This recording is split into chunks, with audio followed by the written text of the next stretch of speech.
Anyway, what is controlling is that the document is culled from authentic documents. So if we will refer to the documents, and for the record, let me just go through this. Annex A of the complaint contains a certification that this is a certified true copy signed by Felipa B. Anama, Clerk of Court and Bank Supreme Court. Annex B was equally certified, similarly certified by Attorney Anama. Annex C was certified by Antonio Y. Ocampo Jr., SC, Supervising Judicial Staff Officer, Personal Division, Office of Administrative Service. Annex D also certified by Antonio Ocampo. Annex E by Antonio Ocampo. Annex F by Attorney Anama. Annex G by Ocampo. Annex H by... Yan, ito wala, no? And I, wala rin. J, meron ba J? So wala rin yung J, no? So some are certified, the others are not. But then again, as I said, what is controlling is that there are authentic documents from which or that would be the basis for the allegations contained in the complaint. And the complaint, we look at it on a totality basis for purposes of determining sufficiency in form. So, Mr. Chair, clarificatory question lang po. May tanong po ako. Mr. Chair, before that, may I finish with my clarification, Di Mr. ba ba? Chair? Di ba? So, do I mean to understand, Mr. Chair, that what is controlling now is not in the language of the verification, but on the attachment, the attached documents in the complaint? That it is based, it's called from authentic documents. Yun ang importante, okay. Authentic documents, because ultimately that is what will prove that particular fact. Even those authentic documents are not mentioned in the verification. Thank you very much, Mr. Chair. Let me just... clarification. On a similar issue? On a similar issue, Mr. Chair, though the verification in the complaint of the VACC is not in the form contemplated. Wait. DOB-ACC ito, ah? Jimenez. In their personal capacity. In their personal capacity, Mr. Chair. But in the case decided by the Supreme Court in Fernandez versus Villegas, GR number 200191, it states that verification is deemed substantially complied with when one who has ample knowledge to swear to the truth of the allegations in the complaint or petition signs the verification, and when matters alleged in the petition have been made in good faith or are true and correct. Clearly, Mr. Chair, the affiant has ample knowledge and swear based on their knowledge of an authentic record issued by a public officer in the person of what you have stated earlier. Thank you.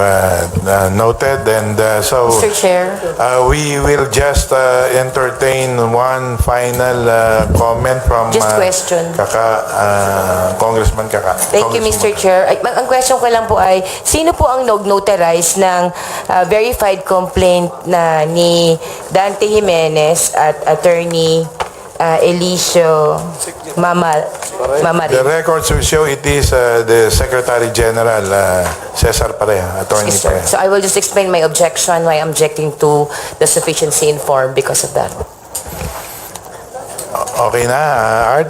You one final point? And just to add, Mr. Chairman, the verification of this complaint is likewise called in the language of our own rules, because under the rules of impeachment, which is in section 13, rule 4, whenever we file an impeachment directly, the one which we send directly to the Senate for trial with a 1/3 vote or signature, this is the required format of the verification. We after being sworn in accordance with law, depose and state that we are the complainants in the above entitled complaint, resolution of impeachment, that we have caused the said complaint or resolution to be prepared and have read the contents thereof, and that the allegations therein are true of our own knowledge and belief on the basis of our reading and appreciation of documents and other records pertinent thereto. Meaning, the language of this verification is sourced from our own rules. Thank you, Mr. Chairman. Mr. Chairman, Thank you. May we now recognize the chair of the Committee on Rules to clarify this so as not to yes, as mislead. Chair of the Committee on Rules, the rule cited by the gentleman from Iloilo applies if you read the heading, Rule 4, verified complaint resolution by 1/3 of members. So if it's 1/3 of members, you can use that kind of a verification, but not for complainants. Complainants, this rule applies only when the complainants are 1/3, because it would be impossible for 1/3 of the members of the House to have personal knowledge of all of these things. So based on belief, based on so that's why the rule says here that you just read, huwag niyo pong kopyahin ito. When you file a complaint for impeachment, do not copy this provision because this applies only when it is filed by 1/3 of the members. Para lang po guidance in the future. It's very clear po eh. This is under Rule 4. The heading and title is verified complaint / resolution by 1/3 of members. So when there is a complainant, you follow yung proper verification. Thank you for that clarification. Can we now proceed with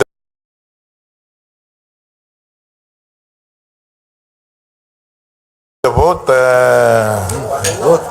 Let's explain first. Vote na. Kasi wala nang objection. So we will now divide the House.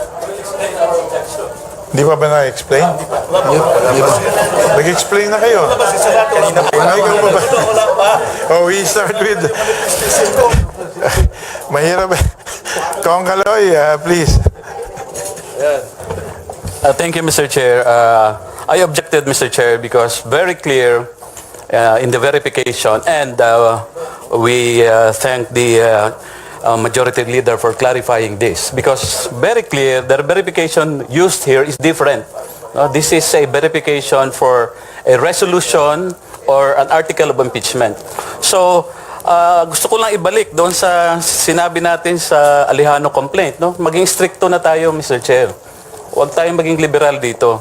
At kung babasahin mo ang verification, talagang improper yung verification. There was no statement that this complaint is based on personal knowledge, and that is not just a simple requirement that is based on personal knowledge.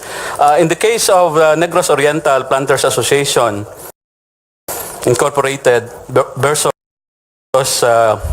the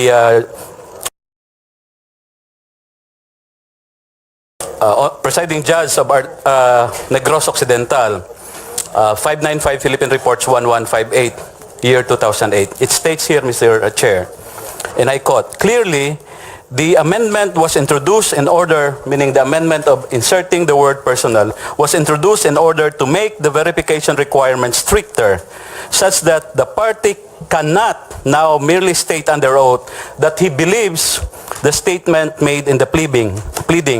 He cannot even merely state under oath that he has knowledge that such statements are true and correct. His knowledge must be specifically alleged under oath to be either personal knowledge or at least based on authentic records. No? So if we examine the verification here, Mr. Chair, hindi lang base sa personal knowledge, walang personal knowledge, there was even no mention that all of these allegations here are based on authentic records. What was stated here is they read and appreciate documents and other records pertinent thereto. There was no statement that it is based on authentic records. So based on those grounds, Mr. Chair, I object to the finding of sufficiency in form in the complaint of Mr. Jimenez and Attorney Malyari. Thank you, Mr. Chair.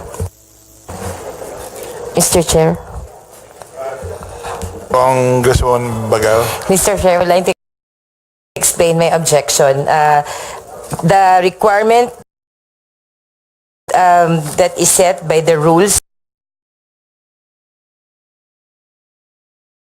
of the House is the filing of a verified complaint by any citizen upon a resolution of endorsement. This is not a verified complaint and not compliant to the required verified complaint cited in our rules, because what the complainant did was to verify the complainant using the rule applicable to the members of the House. The Secretary General cannot notarize a complaint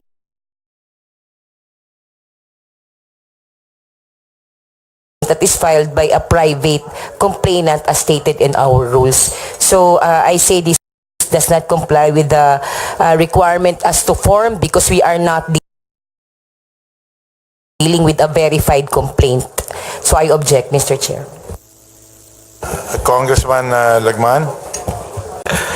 Mr. Chairman, I will not anymore belabor my explanation of my objection.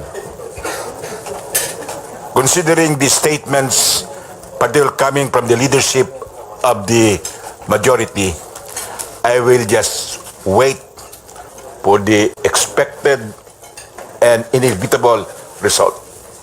Thank you, Mr. Chairman. Thank you. Thank you, Congressman Lagman. Congressman Villarin. Mr. Chair, I second the motion of the esteemed Congressman Edcel Lagman, the former chair of the Justice Committee of the House. And You mean is second the well-versed. objection? I second the objection. Actually, you are the fourth objector already. No. So you I fourth the second the objection. observations, Mr. Chair. Mr. Chairman, Yes, Majority Leader. with deep regrets